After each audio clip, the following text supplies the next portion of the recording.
Hello, everybody. Welcome to this webinar.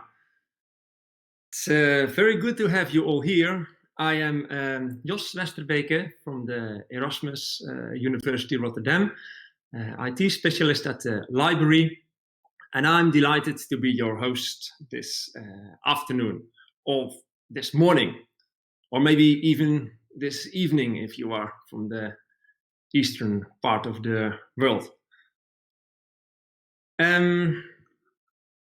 So I am Jos Westerbeke, and I'm your host. This hour we will begin with an introduction. I will talk a bit about FIM4L. Then we will do a web poll with some questions, and then we will give a presentation. And after the presentation, we will start a panel discussion. And then we can address your questions, etc.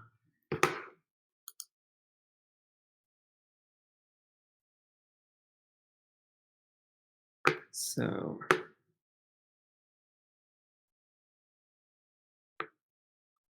I will see if I'm going to, oh no, that's not a good one. So just waiting for the slides. Yes, here it is. So that's me.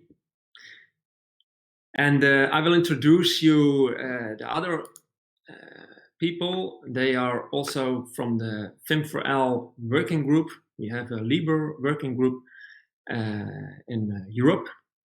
And the speakers are presentation are Peter Getz and Lee Horton. They will do the presentation. The next speakers are, oh, I'm sorry. Yes, Jiri Pavlik and Heather Flanagan and Leonidas Pisperingas. They will join the panel together with the speakers from the presentation and with me, and we'll address your questions and talk a bit about the federated identity management for libraries.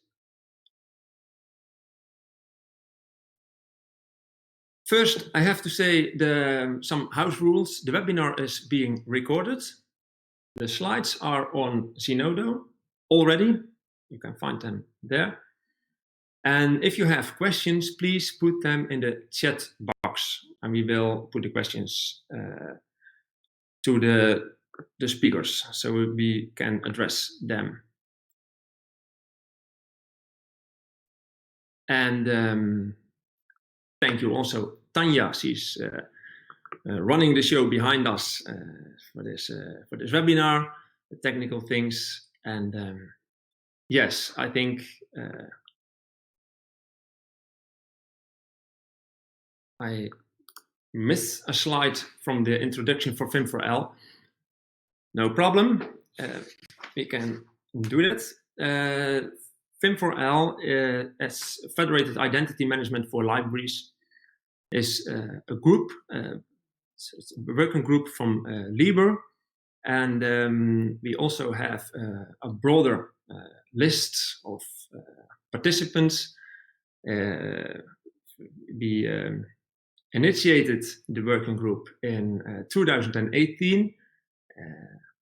The Liber working group was started in 2019, and we drew a set of principles, so the recommendations on how to establish single sign-on.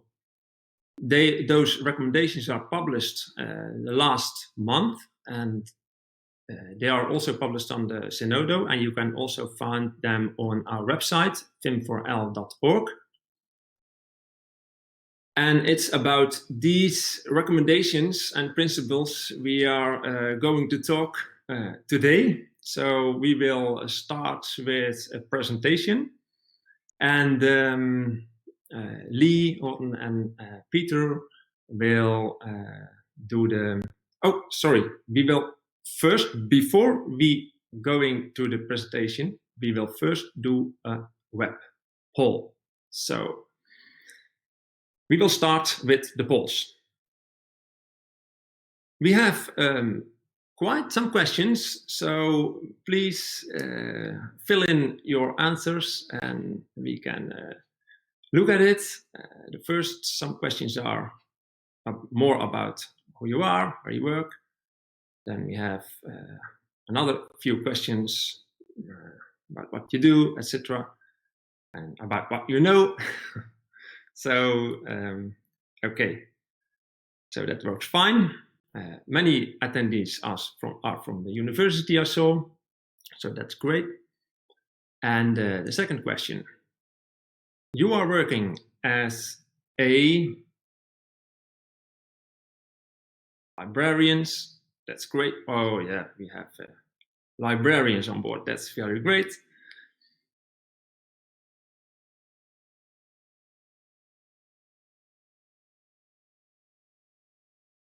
Related to management.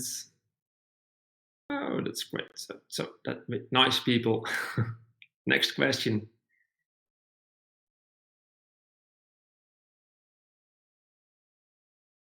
Does your organization already use federated authentication? So here we go. Federated authentication. So not only IP-based access, but are you going to, or are you using federated authentication like single sign-on features? Many use them already. Next question. Do you know what federated identity management means? Great. So we will have a great discussion. We know what federated identity management means. That's really great. Okay, move on to the next question. Yeah, we have to hurry up a bit because we don't have too much time. Do you know what single sign-on means? Maybe especially federated single sign-on. Yes, that's really great. Okay.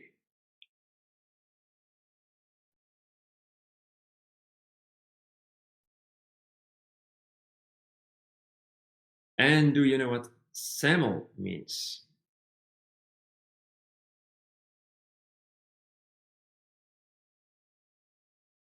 A bit less than the earlier question. Do you know what Shibboleth means? Oh, that's great.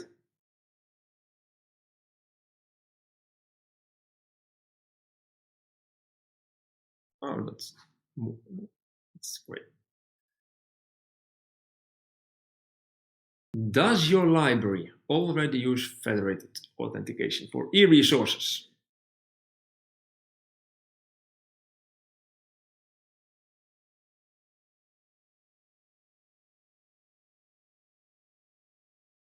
Looks good.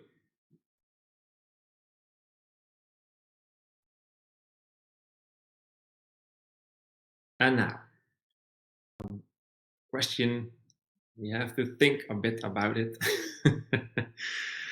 to give an answer on that.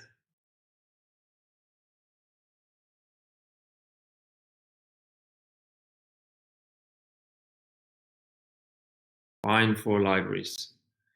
Yes, we also think it's fine for libraries if it's right configured. Okay.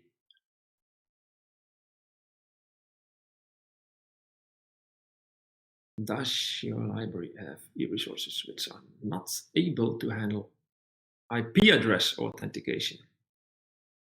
So which publishers do require single sign-on and do not accept IP address authentication?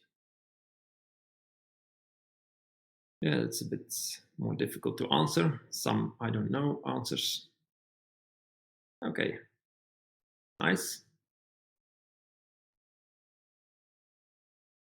Does your library use easy proxy? as an extension to make IP-based access available for off-campus use. Many libraries use EasyProxy, yes. Clear. Is your library aware of privacy flaws when using federated authentication? That's a nice question. I don't know. That's not really good. Because we have to protect our patrons. That's why we are here, to discuss this kind of things. Does your library have specialist staff for e-resource access?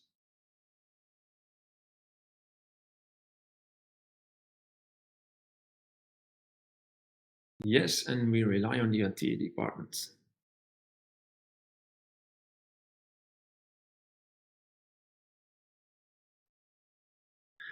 Okay, great.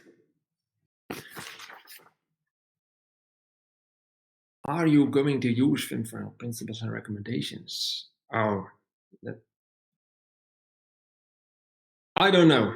Oh, that's great. I don't know. So we will ask this question afterwards again. Maybe then the results are a bit different. Okay, great. So that were the questions from the web poll. And now I will invite Lee and Peter to show up for giving the presentation. We will do that in within 20 minutes, and then we will start the panel discussion. So please go ahead. Okay, so I shall start with the presentation. Hello, everyone. Welcome to today's webinar. My name is Lee Horton, and I'm a librarian at the University of Nottingham in the UK. I'm principally responsible for our discovery system, Primo, so I'm the Primo system administrator, and I've worked in academic libraries and with e-resources since 2003.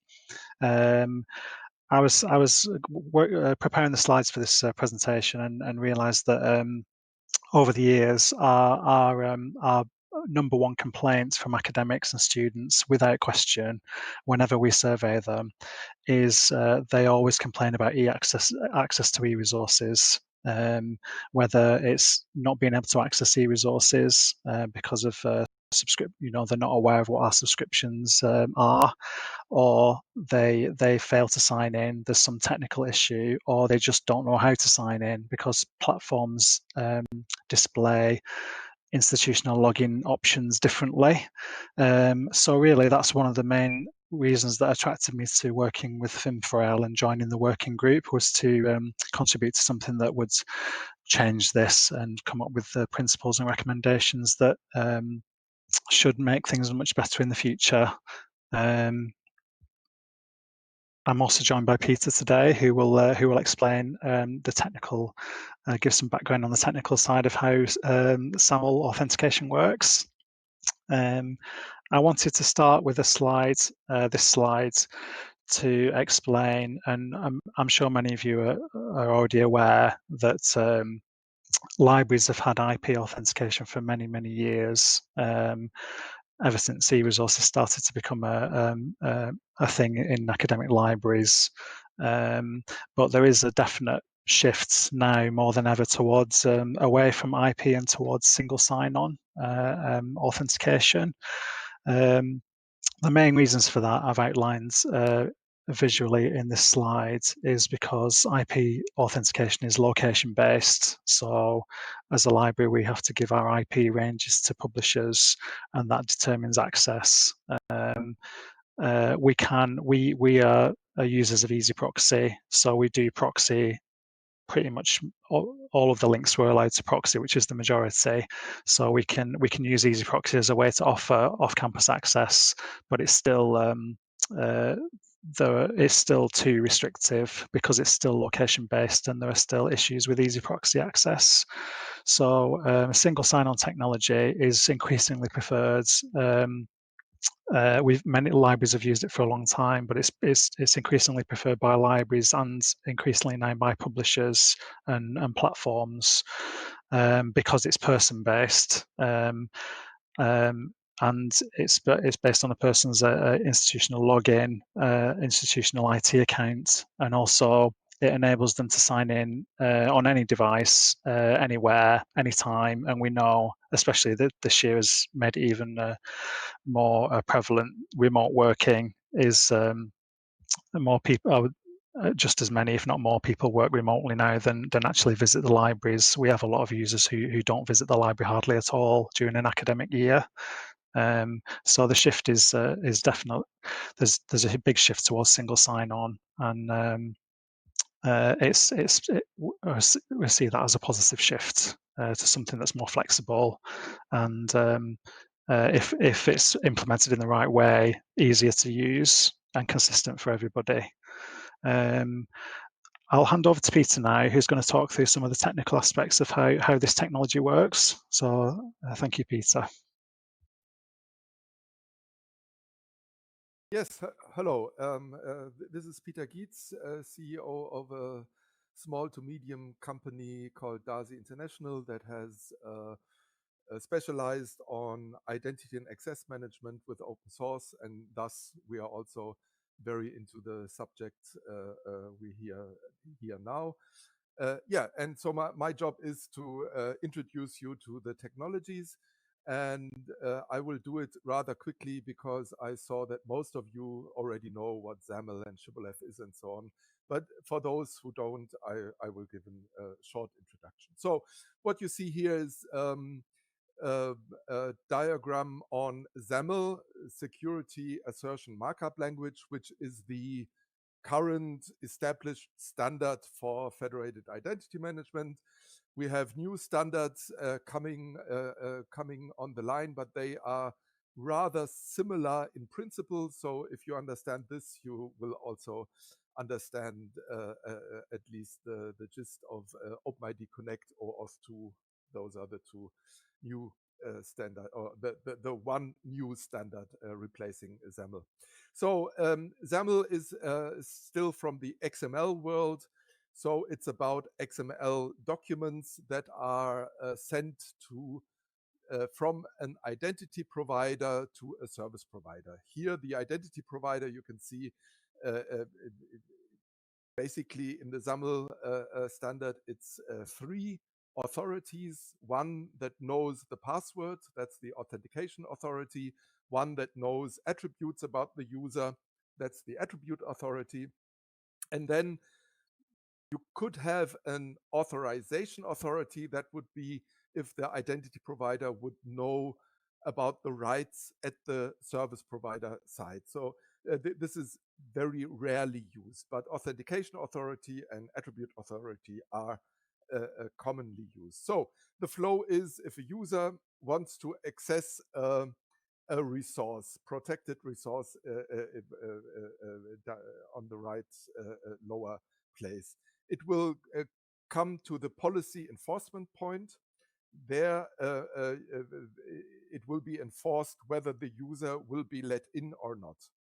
And then the policy enforcement point sends the user to the identity provider, where the user can give her credentials, and then this identity provider or the authorities behind the identity provider will know about the authentication and the attributes, and thus will create XML files having such assertions or statements, authentication statement. This user was able to authenticate at our authentication server, and the attribute assertion, this user is a student of our university, for instance. And these XML documents will be sent to the service provider, the policy enforcement point, and based on these information, the policy enforcement point can decide whether to let the user in or not. So here you see an implementation of SAML, namely Shibboleth, and it's not on the slide. This is stolen from Switch, the Swiss National Research Network that are very active in AI stuff. And so again, you see the same flow that you saw before. It shows you that everything goes via the browser of the user. But again, the user goes to the service provider, line number 1. Then the service provider sends the user to a discovery service where the user can choose from which organization he or she is. With that, it can be the user can be redirected to the right user's home organization, the identity provider. There, the user gives her credentials, and in 5 and 6. And then the line number 7, that's where the actual information, those XML documents, will go from the identity provider to the service provider. And this is mostly, well, it's all HTTP, some GET, POST, and some redirects.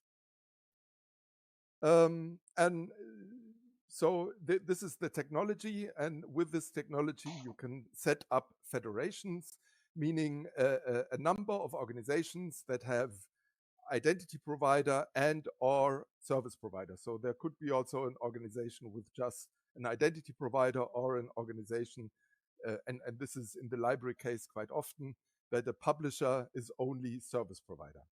But an organization can also have both roles. And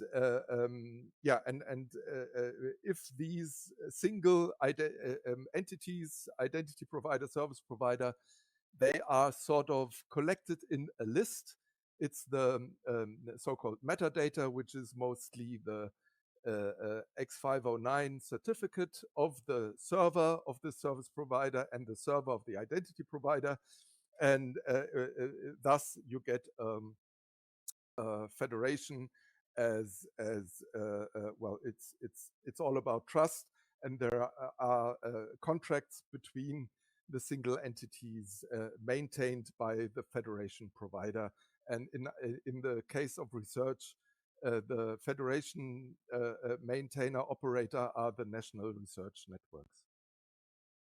Yeah, and then there's the inter-federation called EduGain, where all these national federations are well integrated. So these federations within EduGain exchange those metadata, so that a user from one federation can access services from a different federation. And if you see this world map, you can see that everything which is yellow has a national research network federation. So you can see that EduGain, which started as a European thing, now sort of has conquered the world. Yeah, and then I will give over to Lee again. Thank you. Thank you, Peter. Protecting patron privacy is at the heart of FIM4L and is one of the cornerstones of its recommendations on how federated access to online resources should be configured and managed. Privacy is, of course, extremely important, and for libraries, it's the responsibility of the libraries to ensure patron privacy. The library should offer, as it does physically, offers a safe, private place to study physically in its buildings, but that also applies to the online world as well. And there's the library users, library patrons have trust in their library. It's an implicit trust in the library that their privacy is protected, and that they put their best interests at heart, and they have a responsibility to look after their users. So when it comes to SSO and the SSO technology, the next few slides will go into some of the recommendations and the importance of agreeing with providers and publishers what information is transferred to them to allow access. So there's that side of things. The other factor is also configuration, how the system is configured, and that should be configured correctly. Because if there's any flaws in the configuration, or it's been configured incorrectly, even if that's done unwittingly, that may also lead to additional information being transferred when it shouldn't be, which could compromise patron privacy. So on my next slide, you'll see when you there's links at the end of this presentation to the recommendations themselves, which you can read through. There are a few recommendations, but I focused on the core one, which is Principle 4. Which is the core principle from the recommendations related to authentication. And there are two parts to this recommendation: 4A and 4B, two different types of configuration setup. And it's for libraries and publishers to work together to make a choice between which principle they go with, whether it's 4A or 4B, either because it's the best option for the library or the resource for things such as personalization. So there's two choices. We've boiled it down to two choices, and the library and the publisher should work together to decide on the best choice to grant access but also protect privacy. So 4A is what we've termed transitory access. So this is maximum privacy because the IDP generates a transient identifier for each login, even for the same person. So the same person logs in once to a platform and then logs in again on another occasion.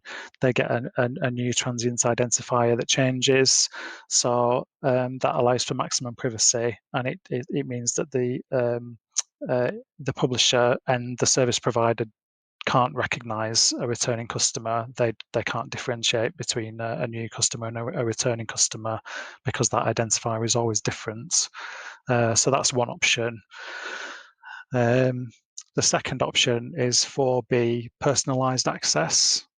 And this is slightly different because the IDP generates a persistent identifier when somebody logs in.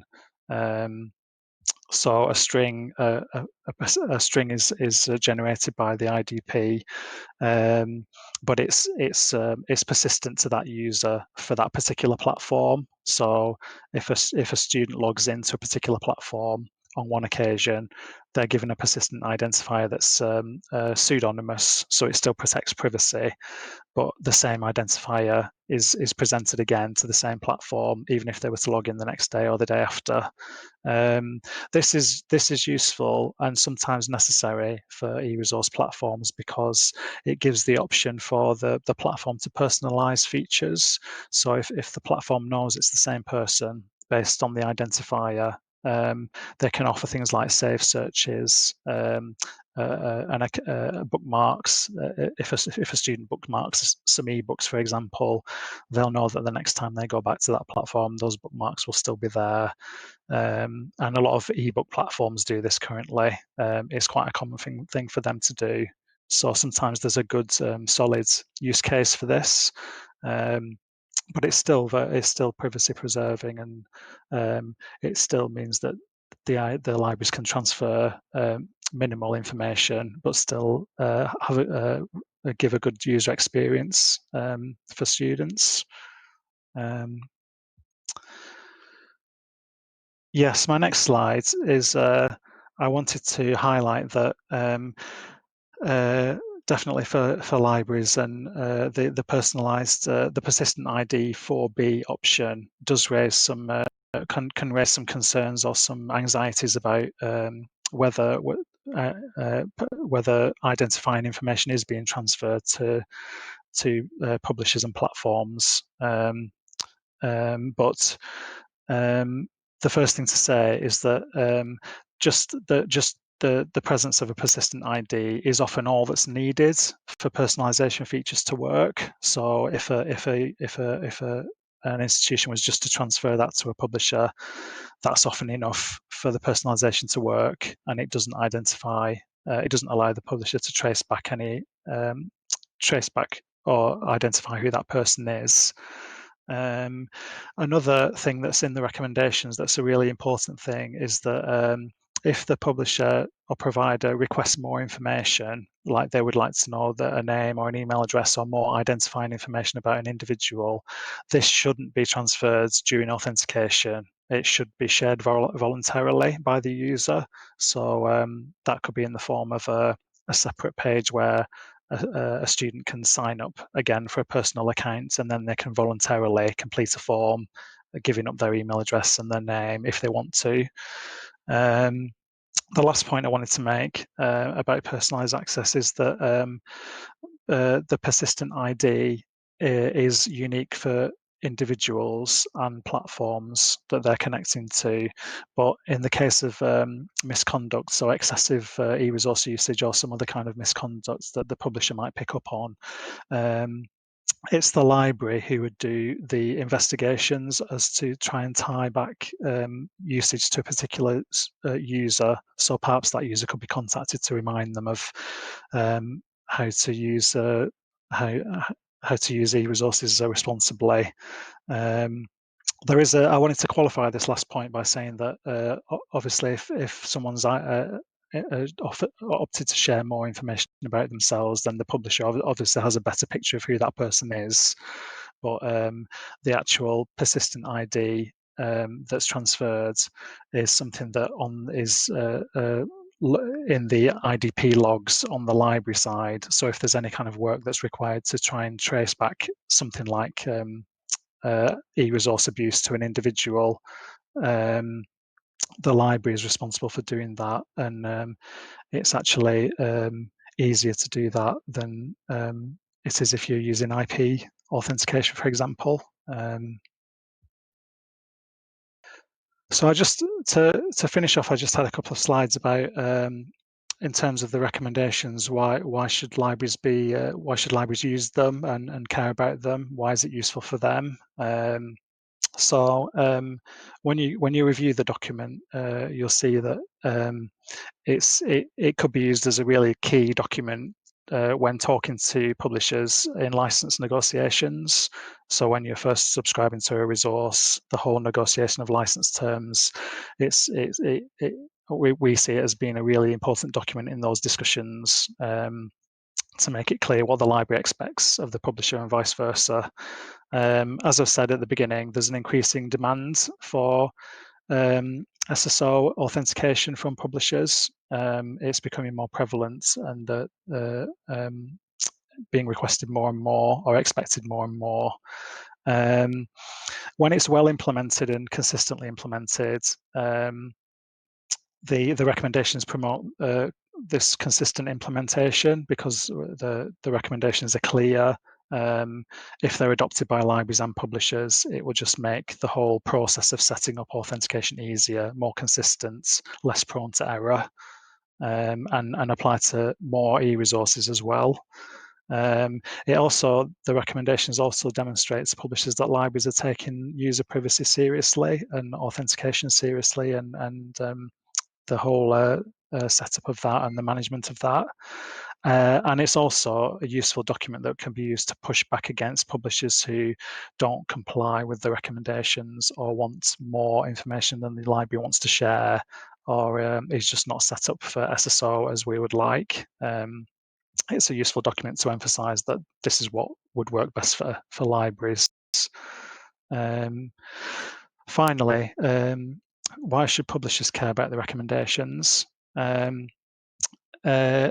There's the possibility and that or more likelihood that it may make libraries think twice about subscribing to something if the publisher doesn't adopt the good practice outlined in the recommendations, and if they don't support SSO or it's not supported in the best way. This could and should be a big consideration for libraries as to whether that's a stumbling block to purchasing a new resource when you think of what the user experience will be at the other side. if they want to work off campus particularly. And there's just the general point that if authentication is correctly configured, it works well, and the principles are already pre-agreed between the library and the publisher, then the whole setup of authentication could become a lot quicker. It will work better. It will be more consistent, and the privacy elements would be covered as well, and that results in a good user experience for libraries. Library patrons, particularly thinking about some of the work that Seamless Access is doing at the moment in terms of making the user experience of sign-in, single sign-on, more consistent and more easier for the end user.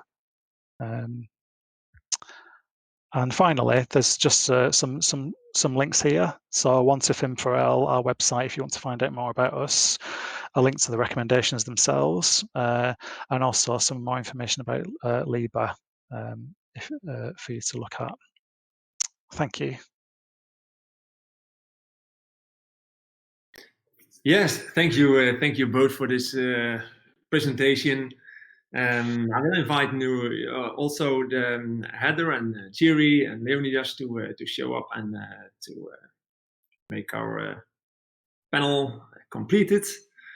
So very welcome all of you, and a special welcome for Heather. I didn't mention before, but Heather she works as a program director at Seamless Access, and Seamless Access is an initiative where we work together on the same problems.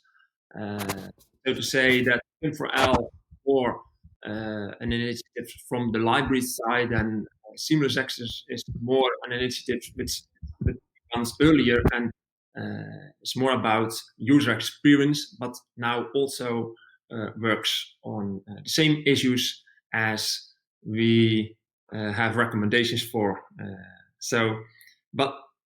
Maybe Heather, maybe it's a good idea that you talk a bit about Seamless Access, because you have some goals, and FIM4L also have some goals, and yeah, maybe it's nice to talk over each other's. Sure. The short elevator pitch, because I know we've been running a little long on time. So Seamless Access is a service. And I think that's probably like the biggest differentiator between Seamless Access and FIM4L. At our heart, we're actually running a free and open service to enable the user experience in helping user find their identity provider during a federated authentication workflow. Long ago, about middle of 2015, the pharmaceutical documentation ring companies got together and said, IP address isn't working for us. Our IP addresses are changing way too often. Trying to keep track of that with the publishers is not working. We need something else. That question became the RA21 project, which did develop ISO standards after a lot of consideration, because where we ended up was, all right, this whole SAML-based federation thing does everything we want it to do, but it's ugly. It is not a good user experience. So if we really want to adopt this, we have to fix that part, because we can't adopt things just as they stand today. And that's where the recommendations came from with NISO. And part of those recommendations were there needs to be a central service that actually holds the metadata, and which holds the very simple JavaScript that does one thing and one thing only. It records in a user's browser, what IDP did you choose? That's all it stores. It doesn't store a username. It doesn't store passwords. It doesn't store attributes. All it stores is, what IDP did you choose? And that way, the next time the user goes to a different service provider that's participating in the Seamless Access ecosystem, rather than having to do the whole search thing again to find their identity provider, they just have a button that says, would you like to access this through the University of Nottingham? Click, and you move ahead. we do have working groups, but that's largely because while we have this very focused service and effort, a lot of education has needed to be built on top of it, because librarians, for the most part, they're used to working in an easy proxy world. They don't understand federated identity. Federated identity is really hard to understand. I've been working in that field for somewhere between 15 and 20 years, and my observation is that it takes people a minimum, I don't care how smart they are, minimum 2 years to come up to speed on identity management and federated identity. It's not simple. And so Seamless Access has developed these working groups to try and educate, to try and consolidate some of the language we've been talking about. There was a conversation in the chat about contract language, because how are libraries supposed to talk to publishers about federated identity when they're not real solid on what the implications are? So we're trying to help with that. A lot of good opportunities for collaboration with FIM4L, I might add. Yes, great. Yes, it's FIM4L wants to give also some ready-to-use blocks, if you recommendations, better to say, for librarians, because it's indeed very difficult to understand federated authentication, but it has the possibility to connect with as a user from a library, to connect with a publisher in the right way, but we have to configure it in the right way. So yeah, it's a problem for libraries to build build a good configuration, because we don't understand, and then we need the IT department, but it's also difficult to talk with the IT departments. So that's why we made our recommendations, and we hope it will give some meaning for librarians, especially for those who make deals with publishers, so they can use it. But when it comes to authentication, there is some information which is exchanged, and we like that it's not personal identifiable information. And Heather, FIM4L also made categories, entity categories, I understand, to use. How far is that? Can you say something? Can we use those categories already? So it's even simpler to set up single sign-on, federated single sign-on. Sure. I want to touch real quick on a question that I saw in the chat from Adam Chandler about the criticisms to the RE21 recommendations and what that means for seamless access, because that feeds into things like the entity categories and whatnot. A lot of the criticisms of the RE21 proposal were touched on areas that seamless access doesn't actually have any direct influence, like attribute release. There was a lot of concern about what kind of information would institutions be releasing if they used this federated identity thing, and how do you protect that? And yet, since from a technical perspective, the only thing seamless access does is that IDP choice, it was a very difficult balance to try and own the moral responsibility of we're making it easier, but technically we don't have any control over it whatsoever. So Seamless Access spun up a working group to develop these things called entity categories. Think of entity categories as a metadata label that you can assign to entities in the federated identity world, service providers or identity providers. And by assigning these tags, that then says this service provider is going to ask for this concrete set of information, which you now know about in advance, because that information has been defined by an entity category description. So we developed 3. One is anonymous only. We don't want any information shared at all. The only thing that happens is the user authenticates, and what's sent back to the service provider is, yep, they authenticated. That's it. Nothing else happens. The second entity category was anonymous authorization, where a little bit more information is shared. Yes, they authenticated, and here's what organization ID, was associated with that. Just a little bit more information, but still completely protecting the privacy of the user. And the third entity category was pseudonymous authorization, which had a pseudonymous identifier, and Lee talked about those, and a couple others that enabled a service provider to start personalizing information a little bit. Logically speaking, there could have been a fourth, which said, oh, just release everything. But we thought that was a bad idea. We don't want that's not we don't want that. Yeah, we don't want that. What was interesting is the demand for anonymous authentication only, where it was authentication only, no information shared. That came from a publisher.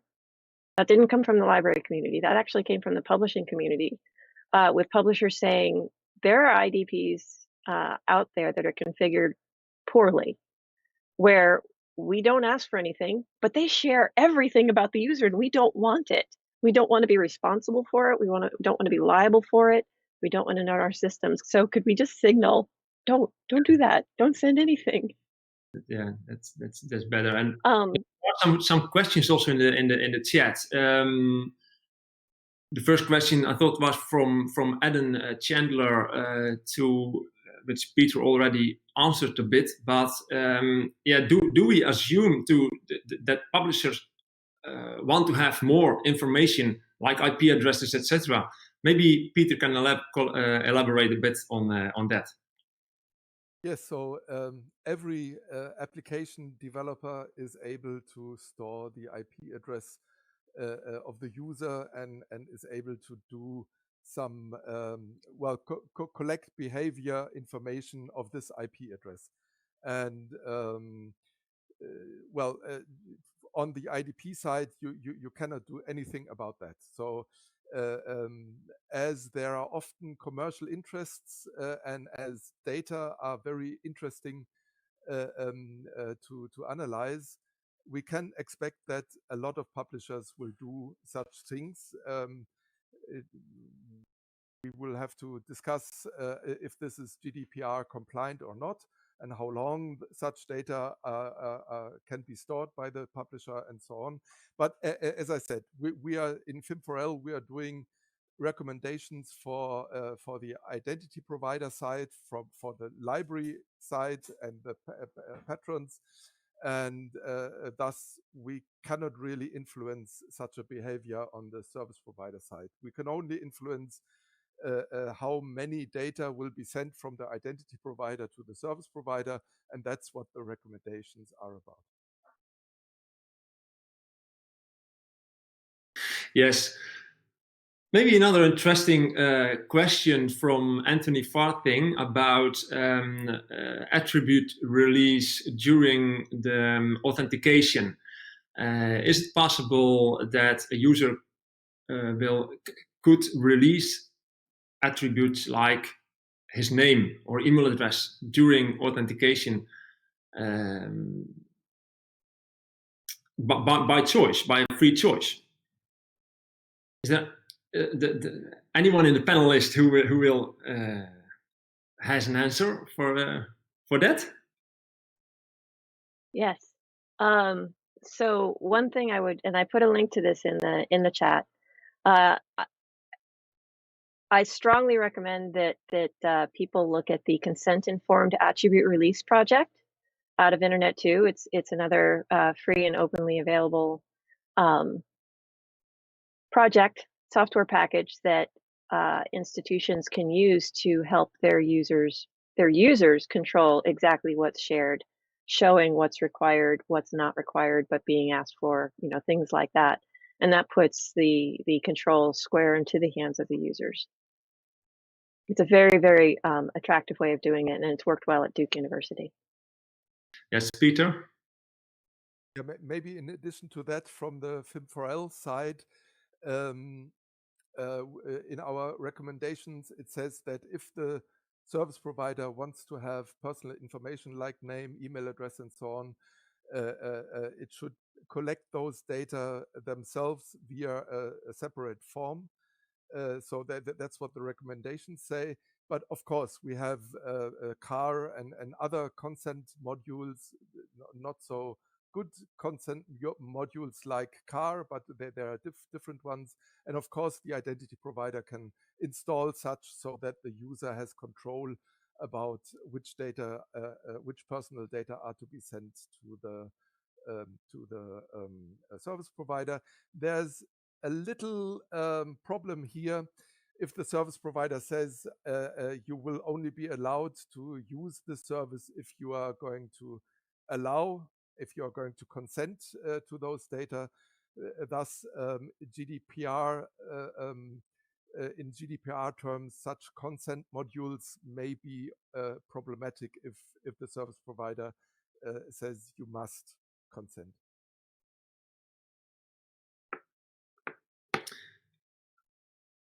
Yes. Okay. What questions are there more in the chat which we don't have answered already? I think most of them we covered already. Well, there was a question directed to Lee about, is there any sort of clearinghouse or public inventory working group activity on which publishers or platforms are complying to the FIM4L recommendations? Peter, did you answer that one in the chat? I saw an answer from you about that. Yeah. Well, I thought I did. Maybe others want to participate as well, but to give a short answer, up to now there's no such clearinghouse, but FIM4L could develop in such. So we are observing behaviors of publishers and are commenting and are thinking about giving those comments to the publishers, saying this is FIM4L compliant, this is not compliant. But we could also formalize such, but this is ongoing discussion in FIM4L. Just had another comment.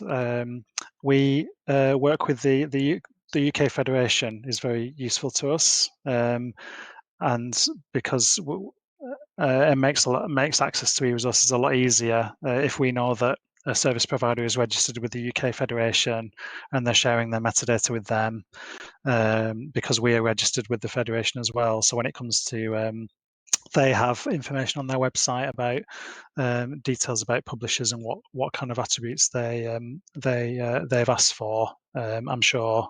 So there is a little bit of information which I've referred to before on the UK Federation website, and it's always a question that we ask or we check: is this service provider already registered with the Federation, to make the setup easier? If they aren't, then it becomes a request sometimes to ask them to register, or else we have got some resources that we have a one-to-one connection with, that we have to configure a one-to-one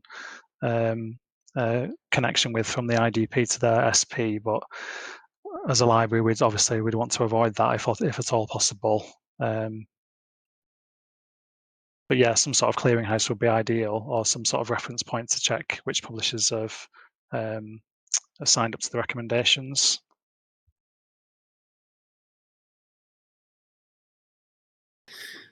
Yeah. So I see in the chat box the question. I'm not sure if Anthony Farting has the right answer on his question of his question is actually, is the use of voluntary attribute release options for the users at the authentication login stage not recommended as a way of passing through information to an SP? So his question actually is this not recommended? Yes, but it's a choice, but yeah, you can exchange it during the authentication phase. Like the IDP is then releasing a name and an email address. The other choice you have is to let it up to the service provider, the publisher. Whenever one is authenticated, he can then, as a second step, on the side of the service provider, fill in some kind of a form which asks for a name and an email address. Then he also can put even another name or another email address too. So he's in some kind anonymous, but even with an email address. So that's a choice. You can make that choice. So we don't really have a recommendation from do it this way or that way, but our recommendation, like the 4B principle, is to authenticate with a persistent ID identifier from your IDP, and then it's up to the publisher how to move on. So yeah, there are two ways to do it. Maybe can you say something about it, Leonidas, maybe, or Peter? Yes. What I want to say is that in our recommendations, we prefer to not share any personal data from the IDP to the publisher, to the service provider, even if the user says that, even if the user allow it. And that is because it is a different service, and it is better to, in order to comply also with the GDPR in Europe, to let the user give his email to the publisher. Yes. So that's perhaps a better way to do. Okay, so I see we are running out of time. Is there time for the last question? We can do one more web poll about the question I mentioned before. The last question is about whether you are going to use the recommendations whenever you are making a deal with a publisher, or are in a talk with the publisher about setting up single sign-on. Should you use then our recommendations? So here's the question. Are you going to use the recommendations, our document, which to find on our website at Zenodo as an article published? It's an official article backed by Libre libraries, which are up to more than 400 in Europe. And we hope to find more backup worldwide for the recommendations. So publishers, will tend to listen to it. We hope so.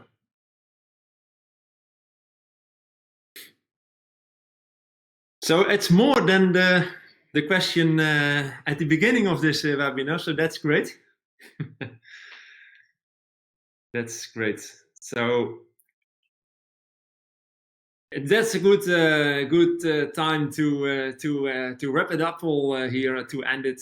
I think because we are it's now about 4 o'clock, so we have to finish.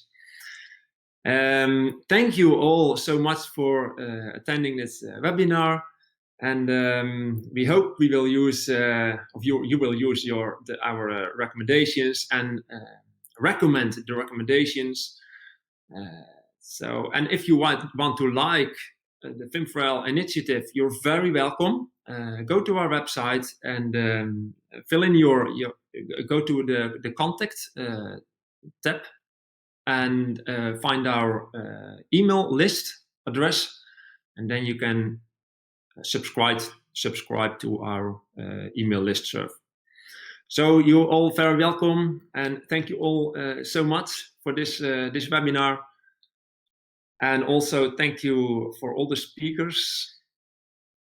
It's very nice to have you here. It's all the great work.